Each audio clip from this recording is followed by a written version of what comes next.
All right, so the transfer portal has been open for a week. We already have a good indication about where several players are landing in 2025. But what if we could pick one player to join one team that would guarantee their spot in the college football playoff?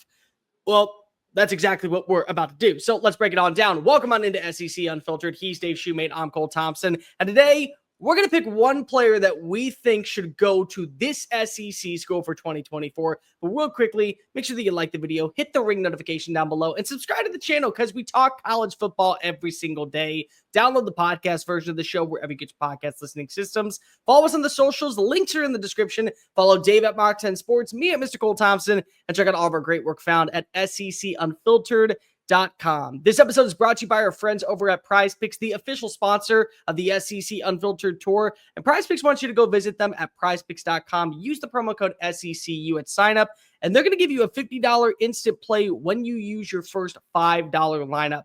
Guys, this is the #1 fantasy app for all college athletics, college basketball, college football. If you think the over is going to hit in the Gasparilla Bowl for DJ Lagway, hammer those lines. If you think that Tennessee is going to shoot from over 50% behind the arc, hammer those lines. Do so at prizepicks.com. When you use the promo code SECU, you'll get a $50 instant play with your first $5 lineup. Dave, this is going to be a really fun exercise. We are going to pick one player, a perfect fit for every team in the SEC. We're going to go through, we're going to decide this guy in this roster and this lineup is such a difference maker. You can almost guarantee their spot in the college football playoff. And we start off with arguably the team that needs the most help to guarantee their spot back in the relevancy of dynasty mode, Alabama. I will let you go first. Who's the one perfect player you would like to see for the Crimson Tide in 2025? Well, I think, Bear, when you look at the depth chart, you got to sit there and look a little bit at what's kind of the need, just like we did for probably all 16 of these teams here. But I feel like Alabama's biggest need right now with what they're losing in Tim Keenan, Jamarian Latham, Tim Smith up front. You could potentially lose Tim Keenan as well. You want to improve that room. I think the guy they need to bring in is Florida's Kelby Collins. He's from Gardendale, Alabama. It was kind of between him and Gabriel Brownlow-Dindy from Texas A&M to me, but Collins is a year younger, and he's from the state. Will Collins be an all-impact player? I don't know that either way. I can't say that either way. But I do know he will at least bring solid depth. That's where Alabama's been missing, I think, in the last few years. I mean, the best guy they've had recently in that spot was probably Justin Boy. And then since then, there hadn't been a lot of just all-conference rare type of dudes that we're used to seeing over there. And I don't know if that will happen with Kelby Collins, but I think he can at least help add depth. I think that if you look at right now, the offensive personnel has got to be predicated on developing the passing attack. One thing that you know about Kalen DeBoer, he knows how to get the best version out of the wide receivers. And really, you see that progression from year 1 to year 2. Look at what he did when he was at Fresno State. Look at the receivers he produced when he was in his second year of Washington. This is his second year at Alabama. And you know Ryan Williams is going to be good. You know that Jeremy Bernard is going to be good. But I want a difference maker, and I think that Kevin Concepcion out of NC State can be a perfect fit. He can work the intermediate part of the field. He can work the intermediate part of the field. Great route runner, smooth hands. This at one point was considered the next rising sensation in college football. All ACC freshman player of the year at NC State. Really down year because there's just no consistency at the quarterback position. But when you look at his overall numbers, over 1,200 receiving yards, 14-plus touchdowns, over 100 catches in 2 seasons. At worst, he's going to be a number 2 receiver. At best, he is going to be your go-to guy, letting Ryan Williams take the tops off of defenses, allowing Jeremy Bernard to work the intermediate part of the field. You can utilize him in so many different ways. I think Casey Concepcion is a perfect fit for the style of offense that you want to see from Kalen DeBoer. Let's move on over to Arkansas. What do you got? Yeah, for Arkansas, I'm going to go an offensive lineman that I signed when I was at UCF, Caden Kittler. I mean, Arkansas's lost 4 out of 5 starters, and they're getting close to losing all 5 starters going to the transfer portal. They need anybody anywhere. Caden Kittler, he is a kid from the Dallas area. We signed again when I was at UCF. It started there for the last 2 years at the center spot. At this point, from talking to them over there, they would take anybody who's a pretty solid player, like a winnable plus type player in the league. Caden Kittler at least has played some Power 4 football at UCF. He's kind of their best available right now. They have nothing at wide receiver, too. Isaac Tatanga is going. Is Andrew Armstrong going to be able to come back? I think he's out of eligibility. I think he's done. So you got him gone. Luke Haas is gone. You need a wide receiver. And what do we know about Taylor Green? He can uncork one. He has a piss missile of a cannon of an arm. And Omega Blake from Charlotte is a dude that knows how to make plays vertically down the field. Last season, 32 catches, 795 yards, 24.8 yards per catch. That was number one in the country. This is going to be one of those guys that isn't going to garner the same amount of interest from Georgia or from LSU or from Texas or from Alabama. But that doesn't mean that he can't be a good fit in the SEC. Petrino more than likely is coming back for 2025. So with Petrino back, the ability to have the explosive offense downfield, Omega Blake just seems like a dude that could blow up in Fayetteville. They need to get somebody to be able to catch those deep shots downfield from Taylon Green. I think Omega Blake absolutely fits the bill for what you're looking for in Hawk City. Let's go to Auburn. What do you got?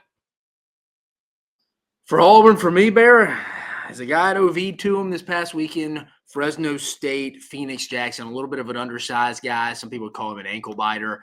A little bit of a Eugene Asante, what they got from him this year. I think DJ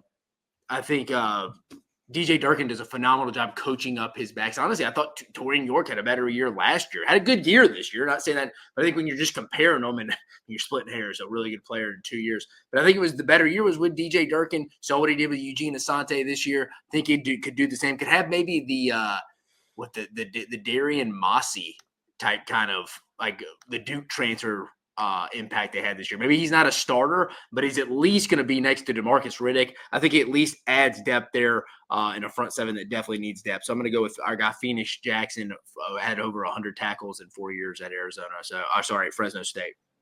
I'm going to go with defensive line. I think they got to get another veteran transfer to come on in. It's year 3. You need to be able to fortify your trenches, be able to build alongside what you brought on offensively. You already landed your new quarterback in Jackson Arnold. Keyshawn Silver, the transfer from Kentucky, I think would be a really interesting fit. He's got a good run blocking grade. He's able to close the gap extremely well when it comes to run support. He's a 2-down guy. He's not a 3-down guy. So we're not going to see him on the field for pass rushing sets. But what do we know about Auburn's defense? They were able to force teams to live in third and questionable. So I want to be able to take away the rushing attack. I want to make quarterbacks have to win through the air. I feel like that when you look at a guy like Keyshawn Silver, he's somebody that can at least fill the body, fill the void, put himself in a great position to where maybe he's not going to finish with 45, 50 tackles on a season, 6 tackles for losses, 7 sacks, but he is a dude that's going to be a run stuffer. He is a dude that's going to add extreme value when it comes to getting plays behind the line of scrimmage. I think Keyshawn Silver would be a really, really interesting fit. Let's go on over to Georgia. What do you got? For the Georgia Bulldogs, I have Dane Key.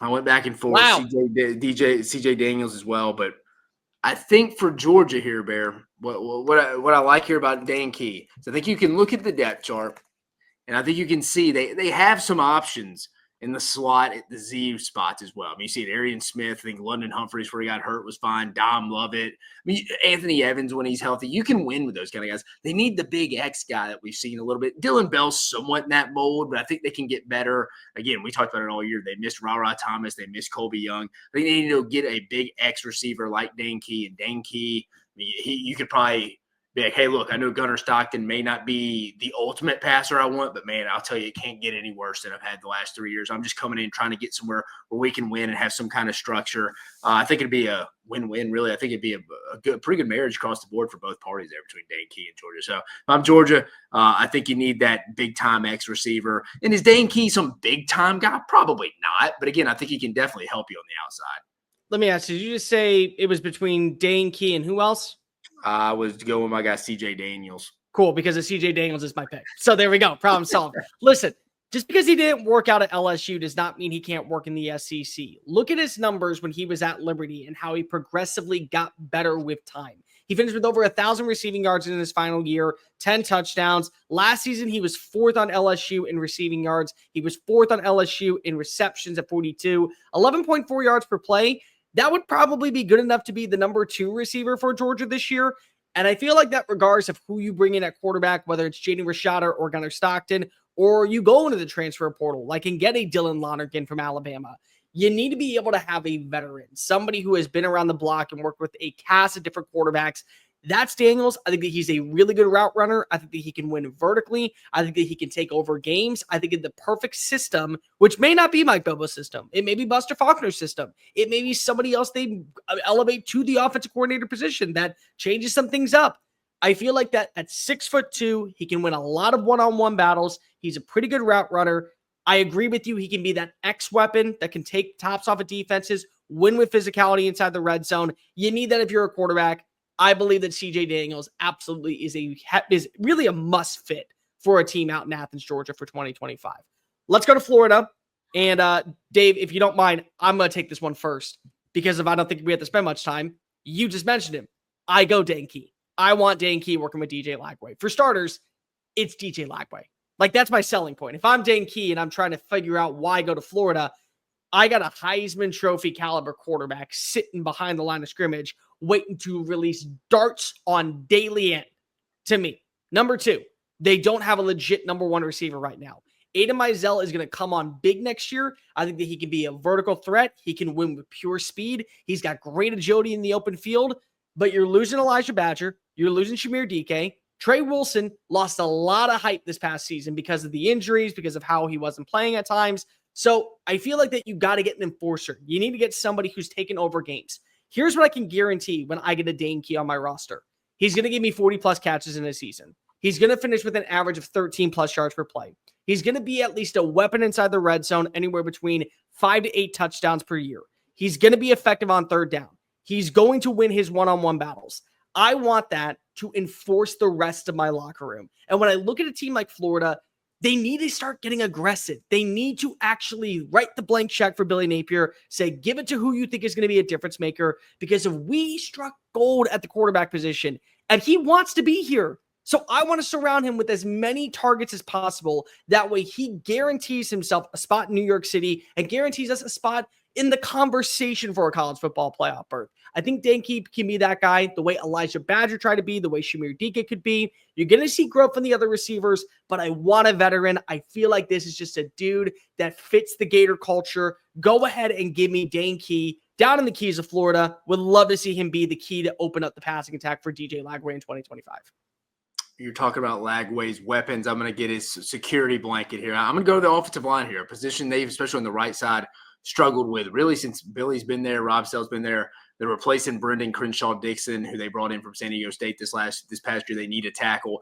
Then they got to go to the Georgia Tech transfer, who he initially started off at Kansas when I was there. We signed him, went to Georgia Tech. He's a Roswell prospect. Corey Robinson, light on his feet. He's played, I think he started about 13 games for Georgia Tech the last few years. He's went in the portal probably about 2 weeks ago. He's visiting Florida. I think they need to shore up that tackle spot. They've tried it every year. It just hadn't worked out. Inevitably, you're due to have a year where you hit on the guy you take here. I think Corey Robinson, a good player, a good kid, comes from a good family. I think he could help protect DJ Lagway. And to your point, Bear, I think they do need some weapons too. But I'm going to start up front with the Social Security, the old security blanket across the board there for DJ Lagway.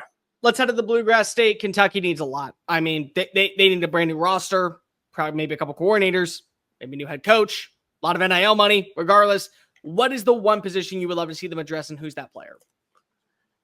You know, Bear, it's always been one of those things where, I mean, we just keep going back to the well. I mean, again, Will Levis, a solid college quarterback. A lot of that was the offensive line. Then we had our guy Devin Leary. Then we had Brock Vandergrift this year. It just feels like under Stoops, it could never get going again.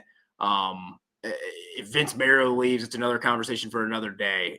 But I think it's a big offseason for Kentucky. I mean, this is make or break. I think this is trying to hold the dam where the water doesn't just totally break through and flood the town. It starts at the quarterback spot. We talked about it. It's the most important position in the sport. I think it's the most important position in all of sports. And I think an underrated quarterback here that I think they could potentially maybe go get. Georgia's kind of offered here late, but I don't know how much pressure they're putting on him. Mississippi State the same, but I think Mississippi State is fine with Blake Shapen. I think a guy who showed some interest, and you mentioned his teammate earlier, Bear, Omega Blake. But from talking to a lot of personnel people, the underrated guy that I think is kind of slowly starting to come around, and when people's watching Omega Blake's film, is Deshaun Purdy, his teammate, the quarterback. It was slinging him the rock. I think everybody's sitting there like, dang, he's throwing kids open, man. He's making Omega Blake look pretty good. I mean, Omega Blake's one of the best vertical threats. He's probably the best vertical threat in the portal at the wide receiver spot right now. Can take a top off defense. But Deshaun Purdy's throwing him open. Again, get through the stat line real quick for you. And, I mean, again, the completion percentage wasn't great, 50%. could have been better. The numbers aren't going to wow you, but if you go turn on the film, you could do a lot worse. And a school like Kentucky, hey, he can make some plays with his legs. Why not? It's a gamble, but you know what? Like you said, Bear, they need a turnover on this whole roster, and it starts at the quarterback spot. I'd give a chance to Deshaun Purdy, man. I agree that they should at least bring in a quarterback. I have no problem with that. What I have a problem with is that I really like Cutter Boley. I think that if you're going to swing at this point, if you are Mark Stoops, go down with the quarterback that you recruited. Stop going to the well of the transfer portal. Get him protection up front. Get him an offensive line. You're losing so many players of an offensive line that you want to forget about. The Big Blue Wall was a Big Blue disaster this past year. So I go look at Nevada's offensive tackle, Isaiah World. I think that he could be a name that we at least target. Last season, he gave up only 6 pressures. He gave up 1 sack. He gave up 4 tackles for losses. I know it was the Mountain West Conference, but I feel like that you got to bring in somebody with multiple years of starting experience. World has that. He could be an enforcer to open up the rushing attack for Wilcox. He could help out with Cutter Boley and pass protection. You're going to be able to bring in some wide receivers at the lesser tier level, but I feel like that if you can get somebody that maybe is going to look at a team like Arkansas or look at a team like Mississippi State or look at a team like, I don't know, Vanderbilt, you take them away, you're helping out your case to get back to bowl eligibility, maybe 7-5, 8-4, put yourself in a good position in Lexington to hopefully compete for at least a serviceable season in 2025. Another one I wanted to throw in, just got saw he went into the portal, was Penn State's backup. Bo Prabula would be a good one as well. Kid from Central, you remember him out of high school. Hey, what happened the last time they got a Penn State quarterback? Yeah, well, shit. I mean, what was he, the first pick of the second round? How they take that right now? I said they take anything right now. Let's go to LSU. They've done a great job so far. I mean, they've been able to go land some key critical players. Barry Brown comes on in. They get Bauer Sharp at tight end. They land their backup quarterback and potentially long-term answer in Michael Van Buren. So where do they go at this point? I think that there's a ton of names that could be available, but I'm not sure there's really any enforcer out there right now. No, I'd agree with you. Me and you talked a little bit off air. I just saw before we got on, my answer was going to be a little bit of a cop-out to your point, Bear, being like, you don't really want to go waste money because, like you said, they've done a good job so far in the portal. They brought in numerous fits across the board that you like that they brought into this program. Yeah, like you said, they're retaining people as well. Garrett Nussmeier coming out, phenomenal. Dude, I mean, it's getting Harold Perkins back, and they did it. I mean, I think LSU's done a phenomenal job across the board, just in general. Let's give Brian Kelly. Let's give Brian Kelly his flowers here a little bit. I mean, he did call his shot and say, "Hey, everybody's kind of laughing at us right now, but I don't think y'all be laughing at us here soon." And they have gone in and they pulled a really good overall just portal hub so far. I mean, they really have. Again, Michael Van Buren, Barry Brown, Jamari Butler from Mobile. I remember him. Went to Nebraska. He was a good player. Jakeem Jackson, Bauer Sharp, who me and you both like from Oklahoma. That just probably didn't have the overall capability at the quarterback spot, obviously across the board. I thought they'd done a good job. Them keeping Harold Perkins again. With what Blake Baker did with Damone Clark in 2021, I think you would hate to see Harold Perkins leave. And I understand body type a little bit. He's a little bit of a tweener. He didn't have the length on the outside, didn't have the instincts inside the box. But you got to get something out of this kid, don't you? So I think you bringing him back, getting Garrett Nussmeier back, that should excite people in the state of Louisiana do cheer on the Fighting Tigers of LSU. So I would say they did their job by retaining Harold Perkins, as much as a cop-out answer that is. I still want to see them add defensive line depth. This was a position that needed a ton of upgrades in the offseason. They didn't do that, which is why they lost several games, including the Florida game, including the Alabama game. And it's a flyer because we don't really know what he is.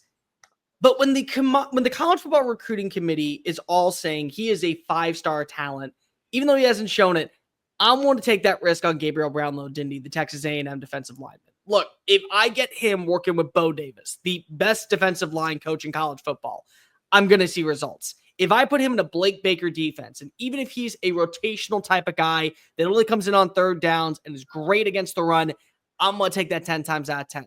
I'm going to better my squad, better my front seven, and take a flyer on a kid that probably still wants to play in the SEC, still wants to be a part of a bigger program, still wants to be a part of a championship caliber program, and probably go ahead and play against his former team and say to Mike Elko, why didn't you play me? This is what I could have done to begin with. So LSU, they're going to get a home game next year against Texas A&M. They need defensive line depth. I feel like that he's going to be a cheap very potentially upgraded spot at defensive tackle. He can be a multi-purpose player as well. If you want to slide him out to a 4 tech, if you want to even slide him out to a 5 tech, you can blitz him. There's a lot of ways I think you can utilize Gabriel Brownlow-Dindy. We haven't seen him at his full potential, but that doesn't mean the potential is still there.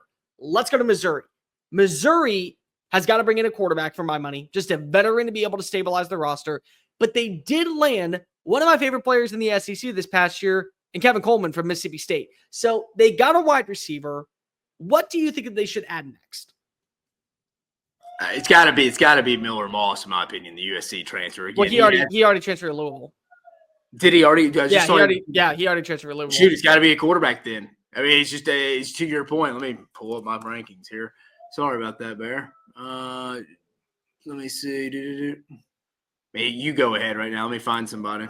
This one's easy. He's visiting right now, and it is the son of an all-pro linebacker. It is the brother of an all-pro linebacker. I want Josiah Trotter, the West Virginia transfer. Here, I got my guy. You go. Keep going. 98 tackles last year, 4 sacks. He had 2 interceptions. He had a forced fumble. He was an all Big 12 second-team honoree. I think this kid with 3 years of eligibility left, he gets to be your green dot for Corey Batoon's defense. He gets to be your middle enforcer. He's great against the run. He can make plays in coverage. He comes from a football background. He has a high IQ. He came out of West Virginia and finished number 2 on the team in tackles. I think this kid can be a 3-down thumper the second he arrives in Como. I need a quarterback for my defense. I think Josiah Trotter can be that guy.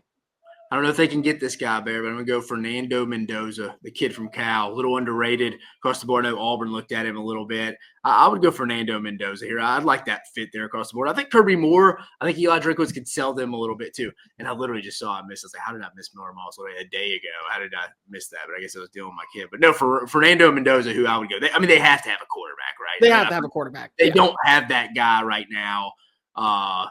Yeah, I mean, I think you have to go there after landing a big-time receiver. Again, it's a miracle they got that commit from Kevin Coleman without really a quarterback. So they must have a plan on what they're going to do because, again, you know wide receivers just as well as I do, Bear. That kid wouldn't have committed unless they told the parents, the agents, the kid, like, no, this is who it is. Just don't let it get out in public. I think that's very fair. Mississippi State, they need defense. I'll take this one first. I look at Louisiana Tech's David Blay. I think that this is somebody that's going to fly under the radar, go to an ACC school or go to a smaller SEC school and probably finish somewhere in the top 10 in tackles for losses and the top 15 in sacks. Last season for the Bulldogs, 14 tackles for losses, 6 sacks. He also had 19 pressures. He had 23 quarterback hits.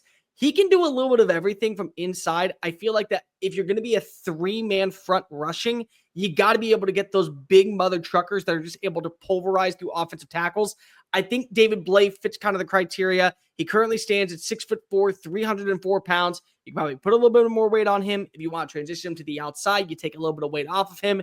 But if you're going to rush 3, you got to be able to get that finesse and that physicality. I think David Blay fits that. If he's not going to be a fit at the ACC level, he's going to be a fit at a smaller SEC level. I think Mississippi State should take a flyer on him. Bear, I'm with you. He's got to start on defense with Coleman Hutzler and the boys. I'm going to go with Georgia transfer. Jamal Jarrett has not had a ton of production. I mean, really only 6 total tackles, 2 solos, 4 assists. Really no negative plays he's generated in the backfield. But like to your point, if you're going to play a 3 down front, you got to need guys 6'5", 350, going to be those 2 gappers. So outside of Isaac Smith, it can only really get better on the Mississippi State defense. Let's call a spade a spade. You bring in the bodies. Is my guy Jamal Jarrett going to be an all SEC guy? I don't know. Probably not. But again, it can't get any worse than what you had this year. So I think you can only improve that room. I think it'd be a pretty solid take for Mississippi State right now. Ole Miss, they are the Portal Kings. If they want somebody, they're going to get somebody. And that's proven by getting literally all of Arkansas's roster. I'm just going to throw this out here. He's not my pick. But at this point, Lane, just go get Braylon Russell. Like, just complete the trifecta of getting all the Hogs to leave Fayetteville and come to Oxford. Just get another guy from Arkansas to shove it up Sam Pittman's keister. But you are going to land the number 1 transfer portal player. I put in my crystal ball prediction. I also believe that this is such an interesting fit for a young quarterback to work with. Give me Georgia Tech wide receiver Eric Singleton. Give me a dude that can win over the top, can win with pristine route running, can win with speed, win with win with agility, line up in the backfield, take some jet sweeps, find pile drive ways to go ahead and turn on the Jets for an easy 6 points. You got Caden Lee as your number 1 receiver or your number 2 receiver. You get Austin Simmons, multiple weapons. You bring in Luke Haas to be your new security blanket at tight end. I just feel like you got to start bringing in a couple more wide receivers. Caden Lee's a really good option, but the portal wide receiver room has always been the calling for the Rebels. If they could land a guy like Eric Singleton, you're off to the races. And at that point, you may even entice a quarterback who doesn't know if he's going to be starting at Ole Miss just to come on in, because if he sees the potential about what this offense could look like in another year with Lane Kiffin with a very manageable schedule. Again, you don't play Georgia at home anymore, but the rest of the schedule, you shouldn't find your way slipping up against Florida at home. You shouldn't find your way slipping up against Kentucky at all. So 10-2 is on the table. 11-1 is on the table. If you add in the right pieces, if enough players come back for 2025, I think Ole Miss is going to be right back in the conversation for a playoff contender. If you give me Eric Singleton, I may say that they are a favorite once again in the SEC.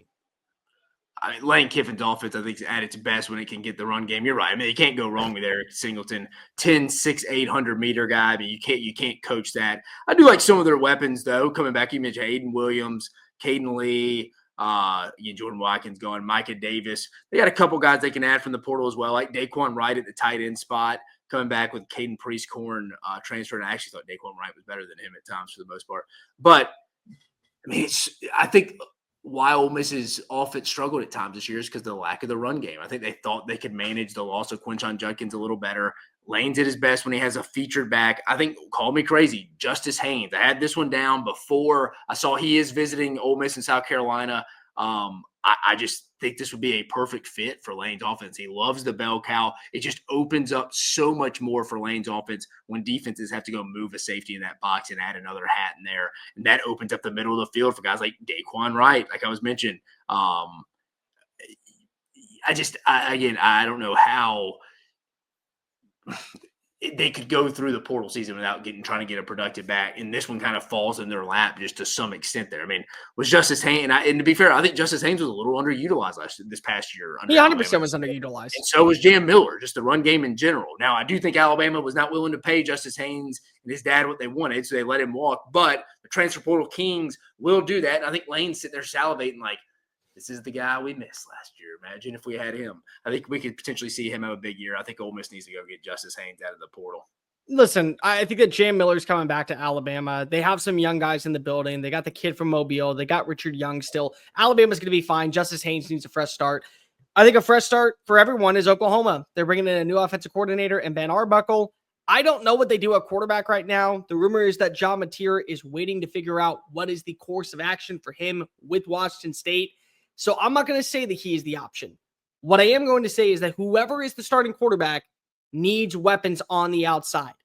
And my favorite player that is not getting talked about enough, Dave, is Eric Rivers, the wide receiver out of Florida International. He is phenomenal. Over 1,100 receiving yards, 12 touchdowns, 18.9 yards per play, 62 catches. This is a guy that can be your vertical threat. When you look at the way that Ben Arbuckle wants to run his offense, it's 3 wide receivers, 1 running back, 1 tight end. They love and emphasizing it on the run. They got some young running backs in the backfield. Taylor Tatum still is there. Javonte Barnes still is there. You got to be able to get those vertical passes downfield. You got to be able to uncork one. I think a guy like Eric Rivers paired alongside with Deion Burks, who announced that he was coming back next year, that could be a combination to at least put points on the board in a new era of Sooner football in the SEC. Explosivity is what is needed. I think Eric Rivers is that explosive wide receiver that would fit Norman. Bear, I'm going to cheat here. I'm going to go because I think they hit this whole spot right here, this whole take here for Ben Arbuckle and Brent Venables is going to determine how long Brent Venables is in Norman anymore. It's just going to come. It comes down to John Mateer. That's all. In the next couple of days, within 48 hours, we'll know if he's staying Washington State or if he's going to Norman. Most likely, I think that is a massive. I mean, they're almost recruiting him right now, like he's a little bit in the portal because it's like he's told people from doing some research that it's like, again, I don't know anybody at Washington State just from doing research. I'm not going to pretend here I'm blowing smoke up everybody's you know what, but overall. I think it's going to come down to Washington State, Oklahoma. We'll know in 48 hours. But if Brent Venables can't get this done, I don't know, man. Are we going to go back to Hawkins? And go to Malik Murphy. We're just going to offer him whatever we can. That's what you got to do at this point. Let's go to South Carolina. I'll give you a little bit of time to think about this one. I got mine. You've already brought him up. I'm not going to go into bidding wars for a lot of players this offseason. I'm not. I get it. There's certain players that are going to fit to where you're willing to spend ample amount of cash. But if I'm South Carolina and I can take pressure off of Lenore Sellers, knowing that I have a stable run game, I'm going to go get Justice Haynes. I'm going to go bring him on in, and I'm going to make him the bell cow back. Look at the difference of this team when they had Rocket Sanders on the field. And when Rocket Sanders was moving like old Rocket Sanders when he was at Arkansas. Now imagine you get the Buford, Georgia native, the number 2 running back prospect in the 2023 cycle. The guy that made Nick Saban giddy, thinking that this was going to be the next Najee Harris, the next Mark Ingram, the next Derrick Henry, my bell cow back, my bruiser, my RB1. And now I'm pairing him in a Mike Shula offense that loves to utilize the run game, that loves to utilize running backs, that already is going to have a much more stable veteran offensive line that can be effective in the passing game on short distances, that can create opportunities to open up the playbook and make this team more vital. There are great wide receivers in the portal. There are solid tight ends in the portal. There are solid defensive linemen in the portal that you can bring in for depth. There are players that are currently playing at the FCS level that might eventually find their way into becoming standouts at the SEC. We saw Jared Verse go from playing at Albany to Florida State, and he won ACC Defensive Player of the Year. You can find that.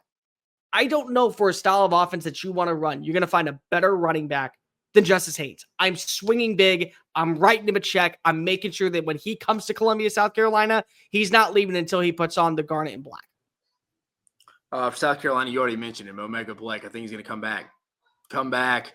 I think he can only help. Again, he's the best vertical threat in the portal right now at the wide receiver spot.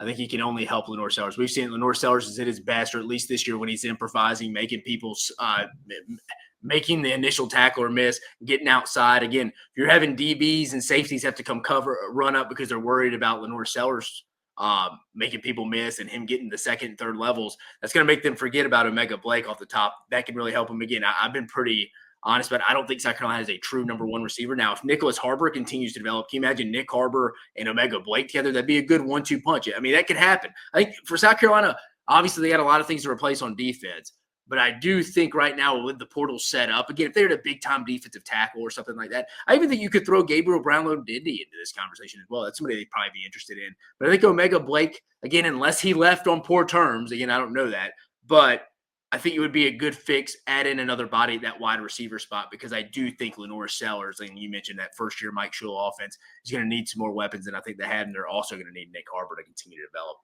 Tennessee's going to need some weapons to pair alongside with Mike Matthews, Fanico Iamaleava. They're going to need a running back, I think, as well to pair alongside with Deshaun Bishop next year. But I think that wide receiver is a little bit more important at this point. Get somebody proven to kind of pick up the reps. And a guy that is going to need a breakout year to where he may not be the number 1, but I'm just sold on his potential because of what I saw when he was a freshman. It's Nick Anderson from Oklahoma. 6'4", big vertical receiver. Can make 50-50 balls, 80-20 in his favor. He rarely drops passes. In 2023, when he had a good quarterback in Dylan Gabriel to work with, 38 catches, 798 yards, 21 yards per play, 10 touchdowns. You're giving me a dude that can be that vertical guy opposite of Mike Matthews, having a quarterback in Nico Iamaleava that wants to make those deep shots look easy, wants to make those deep shots part of his arsenal. This just feels like underrated move. We're going to be talking about him the way that we were talking about Jalen Hyatt a few years ago, maybe a Biletnikoff finalist. It just feels like in the offense that they want to run underneath Josh Heupel, run, vertical over the top. This is a wide receiver that absolutely fits the bill. I want Nick Anderson in Knoxville in 2025. Just made a change here for Tennessee here for me. Same position, change in name though. I just think you look at Tennessee's front 7 here, especially on their defensive line. Dominic Bailey, redshirt senior. Amari Thomas, senior. Bryson Easton, redshirt senior. Elijah Simmons, redshirt senior. Omar Norman Lott, senior transfer. I mean, you see all these interior defensive linemen that are just older dudes that Rodney Garner has just developed over and all. I think he's going to get back one of his guys he signed at Auburn, who we signed when I was at UCF, Lee Hunter from Blunt High School in Mobile, or right outside at 8 Mile. I think he's in the portal from UCF. I think they're going to definitely probably bring him on. I mentioned Gabriel Brownlow-Dindy could be another kid. They're going to have to bring in some of these older transfer portal bodies because they lose so many dudes. I mean, I just named off 5 guys out of this one of the best defensive lines, deepest defensive lines in the country, not only the SEC. They're going to have to replenish that. They're going to have to go back to the well. I think it's going to start with some familiarity with Rodney Garner, who is the defensive line coach at Tennessee, going back to that well that is Lee Hunter. He signed him previously. I think he can sign him again. Texas doesn't need a lot. Texas has whatever it wants, and they just finished with the number 1 recruiting class. It has a shot of finishing with the number 1 transfer portal class. They've done a good job of setting the tone so far. But here's the deal. It's going to be hard to replace a guy like Jahdae Barron, especially with a young gun to kind of live up to the hype.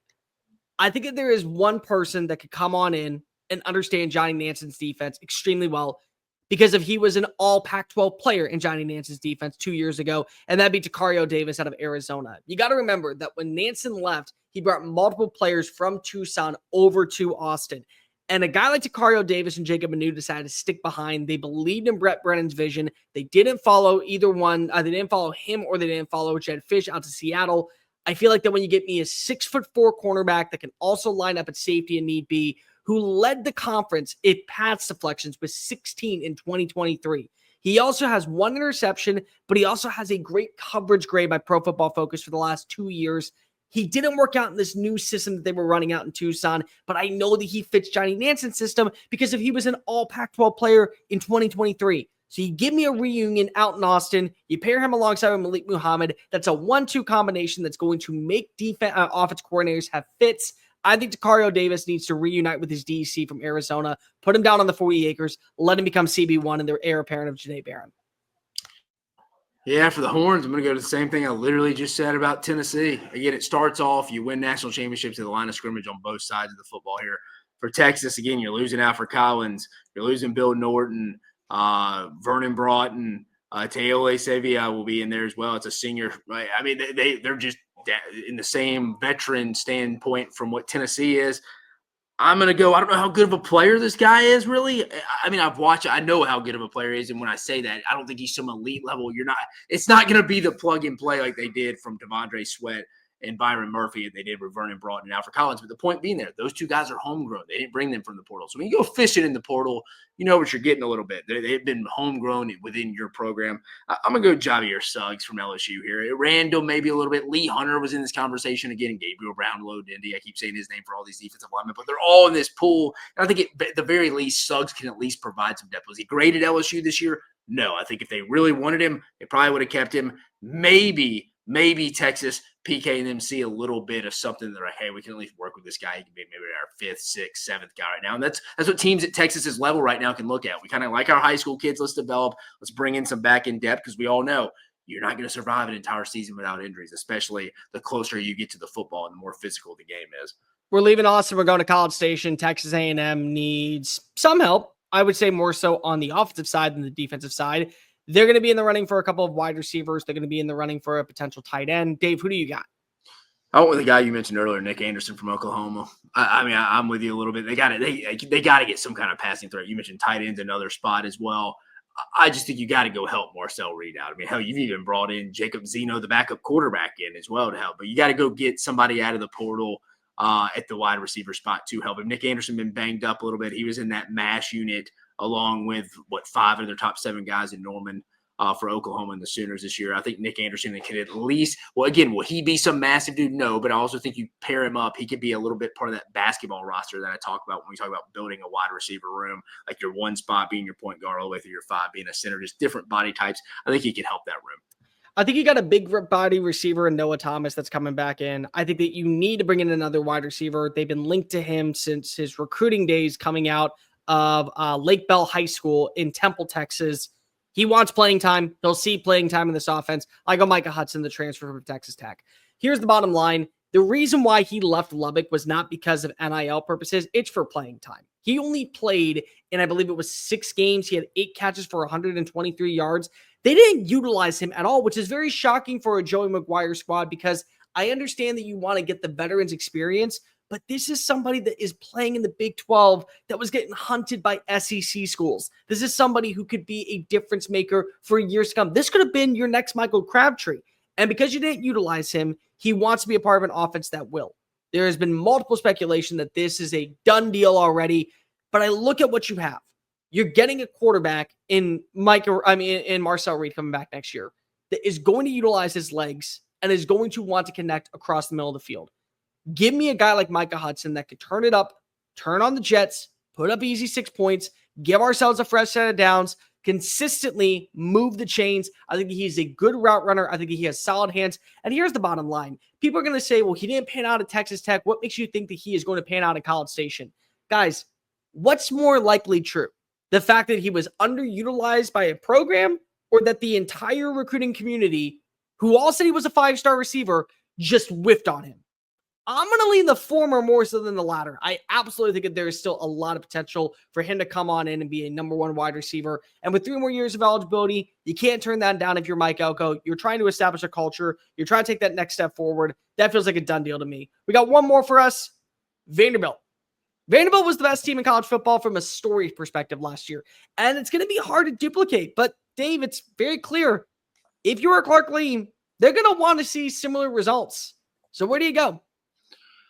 I mean, it's like you mentioned. I mean, Vanderbilt can never pass up a good offensive lineman, but looking at the list of available offensive linemen, you're maybe banking on some depth guys here. So I'm going to go best available here. And again, me and you talked about it. There's a lot of holes on this roster. And again, that's not Clark Lee's fault. That's not Barton Simmons' fault. It's just the way it's going to be at Vanderbilt.